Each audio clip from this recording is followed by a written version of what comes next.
What is up, you guys? So today is going to be a tutorial showing you guys how to do this wall breaking video effect that Cameron Erman used in his Live Now 2 video. So let's just jump right into the video. So basically I just filmed myself with a GoPro. I just wanted to have that wide shot like he had, just to recreate it a little bit better.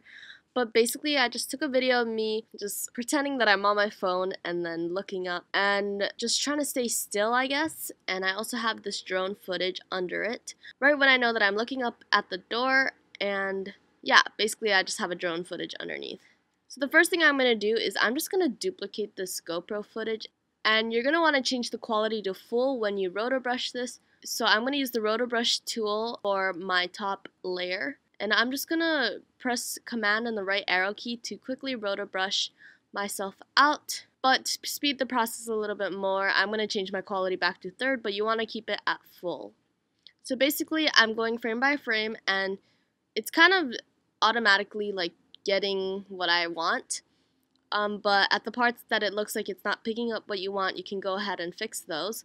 But basically, if you want to change the size of your brush, you can hold on to Command and then just drag your mouse up or down so that the size of the brush becomes bigger or smaller. And also, it's turning red at some points because I'm holding on to Alt so that instead of adding more of the effect, it deletes it.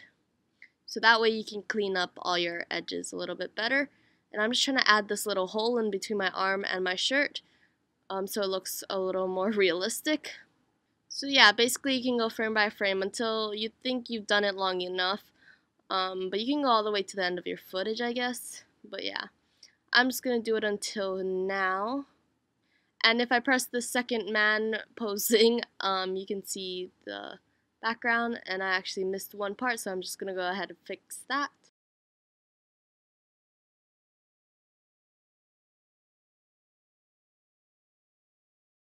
And you can also just turn the eye off on your second footage if you want to see it. That's why I like to do that.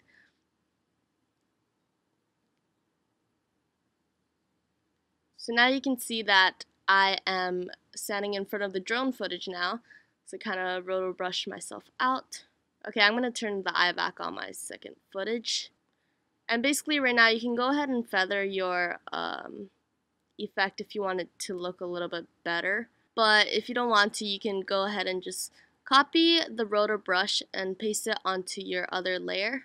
And then for that second layer where it says invert foreground, you can just check that box off. So now it will go back to your regular footage. Okay, so basically my first GoPro layer is just of me, and the second GoPro layer is of just the background and me just cut off. And now we can go to layer and press new camera and just press OK.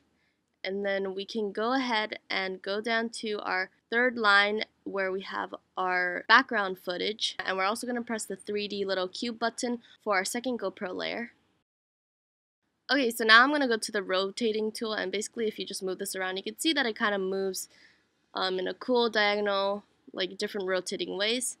But in his video, he sort of makes it pan downwards so that the wall is kind of crashing down.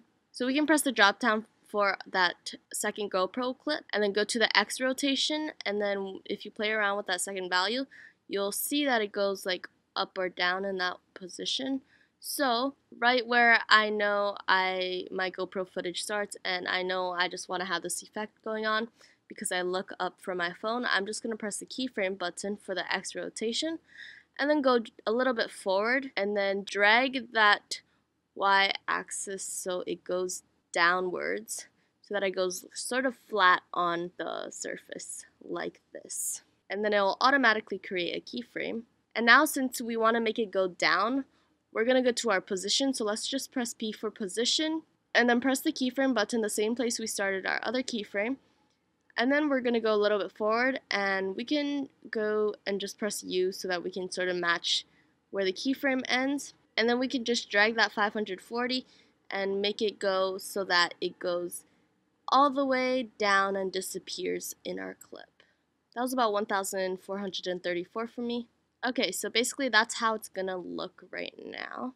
So the wall is kind of tearing down. But to make it sort of break, I guess, just like how Cameron did in his video, we're going to use the extract tool, basically you can start with the white point, but for this one I want to start with the black point because my shirt is black and I guess it'll seem a little bit more natural. So we're gonna just start the keyframe right where our other keyframes start, or just a little bit after if you want, and then press the keyframe button for the black point and make sure it's at 0. And then we're gonna go forward, and you can make it disappear fully or you don't have to.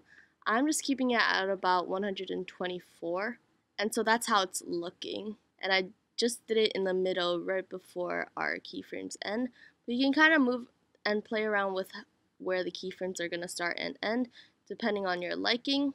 And if you want the extract tool to get rid of everything completely, you can also just make sure it's at 255. Okay, so basically in this video, he kind of has like a flash of bright light. So I'm just going to go to effects and just do a simple brightness keyframe. So I'm going to search up brightness and then add that to my GoPro clip. And then basically I'm going to keep it at 0 and then press the keyframe button for brightness right where our other keyframes start, and then go forward a bit and then just make the brightness all the way to 150. So now if we watch it back, it sort of gets brighter, and that's just a simple, easy way to make it brighter. If you want, you can also play around with other techniques in the effects and just colors and just create your own style.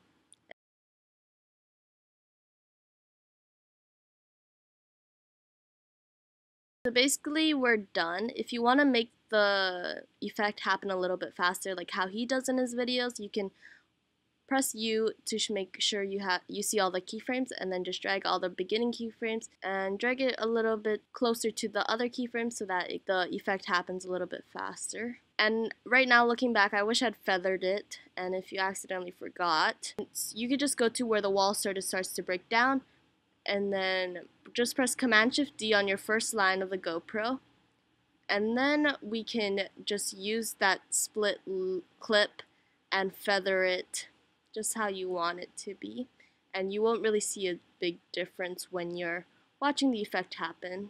So yeah, that's just a simple technique you can use if you forgot to feather. So yeah, I hope you guys enjoyed this video. This was just a basic technique and effect recreation of Cameron Erman's wall breaking effect. So yeah, please give it a thumbs up if this helped you out. Subscribe for more videos, and I'll see you guys in my next video. Bye guys.